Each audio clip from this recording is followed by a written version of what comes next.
रांची में ईडी दफ्तर में मारपीट के आरोपों के बाद मामला गर्मा गया है।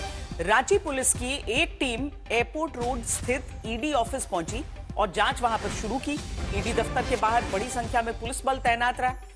पेयजल विभाग के क्लर्क ने आरोप लगाया है कि ईडी के अधिकारियों ने उनके साथ ऑफिस बुलाकर मारपीट की, जिसके बाद पेयजल विभाग के क्लर्क की शिकायत के बाद पुलिस ने मामले की जांच शुरू की।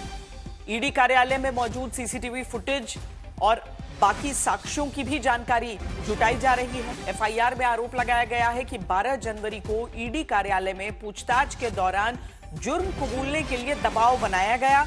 ईडी के 2 अधिकारियों ने बेरहमी से मारपीट की और जख्मी कर दिया।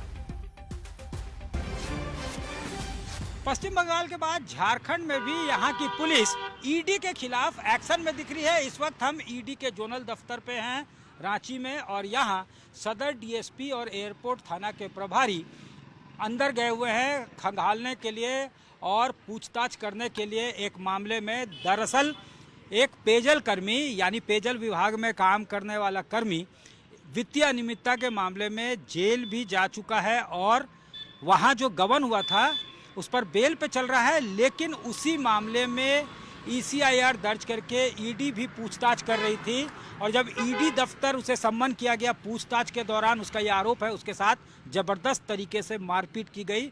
6 स्टिच उसके माथे पे लगी है और इस मामले में वो उसने जब इलाज कराया उसके बाद उसने एक एफआईआर एयरपोर्ट थाने में दर्ज करवाई ईडी अधिकारियों के खिलाफ, और उसी के जांच के लिए सुबह सवेरे से ही झारखंड पुलिस की फोर्स जो है यहाँ पहुँच गई थी और सीसीटीवी फुटेज समेत तमाम जो मुद्दे हैं, तमाम जो मामला है उसका जांच हो रहा है और तमाम पहलुओं के इन्वेस्टिगेशन किया जा रहा है।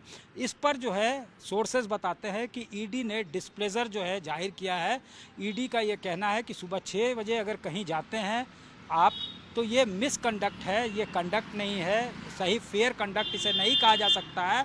और अब इस मुद्दे पे उसने जो है पुलिस हेडक्वार्टर्स में अपनी आपत्ति भी दर्ज करवाई है। साथ ही साथ इसी मुद्दे पे अब राजनीति भी गरमाने लगा है।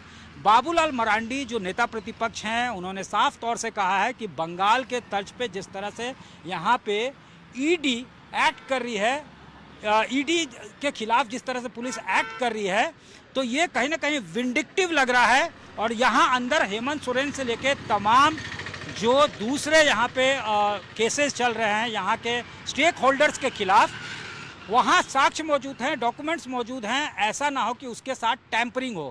कहते हैं ना, power corrupts and absolute power corrupts absolutely. सत्ता का गुमान इस सरकार के सर पर इतना चढ़ गया है कि वो पार्लियामेंट के एक्ट के द्वारा बनी गई एक संवैधानिक संस्था पर वो रेड कर रही है। साहब, हास्यास्पद स्थिति उन्होंने पैदा कर दी है।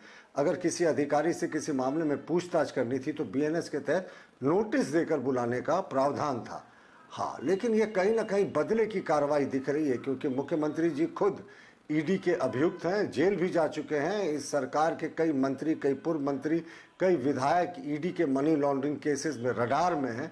तो राज्य सरकार ने आज जिस तरीके से ईडी के दफ्तर पर रांची में रेड किया है, ये बहुत ही दुर्भाग्यपूर्ण है और दूरगामी इसके बहुत खराब परिणाम इस राज्य सरकार को झेलने होंगे।